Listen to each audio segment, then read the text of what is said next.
اسرائیل کی تاریخی حقیقت کیا ہے؟ یہودی کون ہیں؟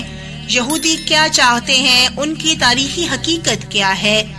اکثر یہودی کتب میں یہ عقیدہ ہے کہ خدا نے یہودیوں کو برگزیدگی عطا کر کے انہیں تمام عالم کی طرف پیغام خدا پہنچانے کے عظیم کام پر مامور کیا، اور اگر یہودی یہ ذمہ داری نہ بھی نبھائیں تب بھی ان کی برگزیدگی میں کوئی فرق نہیں پڑے گا۔ یہودیوں کے مطابق خدا نے یہودیوں کو ایسے خصوصی انعامات، اعزازات اور فرائض سے نوازا جو کسی دوسری قوم بالخصوص مسلمانوں کو نصیب نہ ہوئے، اور اسی لیے وہ مسلمانوں کو خود سے کمتر جانتے ہیں۔ یہودی سمجھتے ہیں کہ ان کے اعمال جیسے بھی ہوں، خدا کا وعدہ ان سے ویسا ہی رہے گا، ان سے ان کی کوئی بھی چیز چھینی نہیں جائے گی۔ حضرت ابراہیم علیہ السلام کے بڑے بیٹے حضرت اسماعیل علیہ السلام تھے اور چھوٹے بیٹے حضرت اسحاق علیہ السلام تھے۔ خانہ کعبہ حضرت ابراہیم علیہ السلام اور حضرت اسماعیل علیہ السلام نے آج سے تقریباً 4000 سال قبل تعمیر کیا تھا۔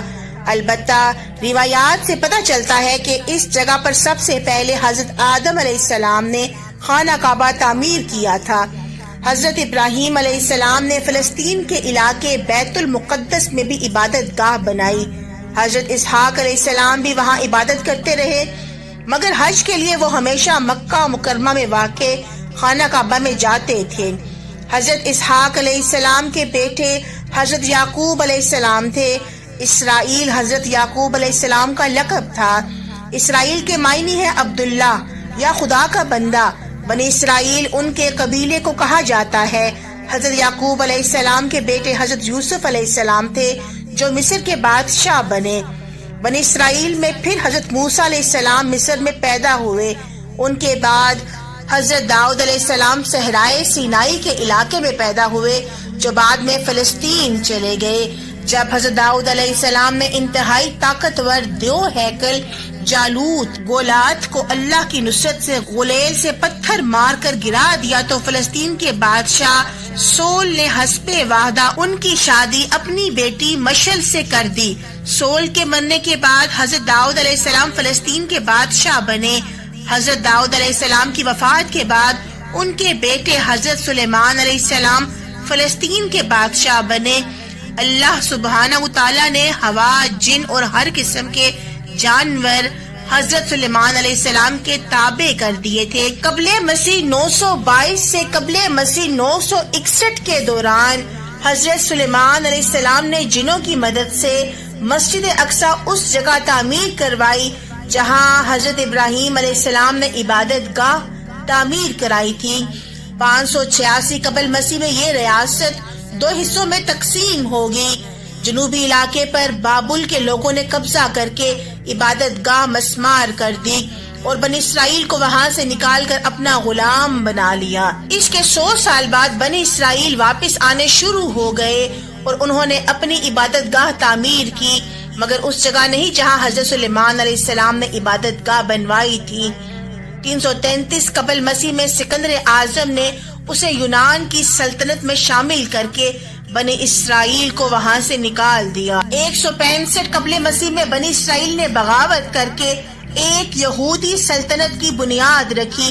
100 سال بعد یہودی ریاست پر سلطنت روم کا قبضہ ہو گیا۔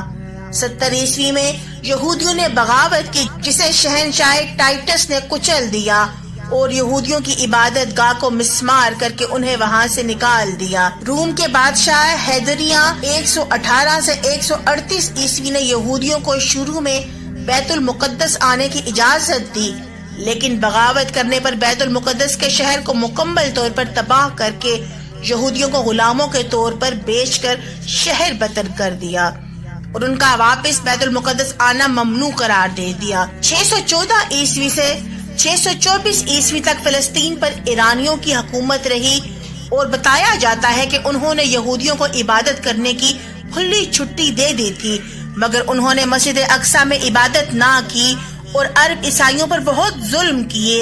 اس کے بعد بازنطینی حکومت آئی جس نے 636 عیسوی میں مذہبی پیشوا کے کہنے پر بغیر جنگ کے حضرت عمر رضی اللہ تعالی عنہما کو محافظ اور امن کا پیامبر قرار دے کر بیت المقدس ان کے حوالے کر دیا۔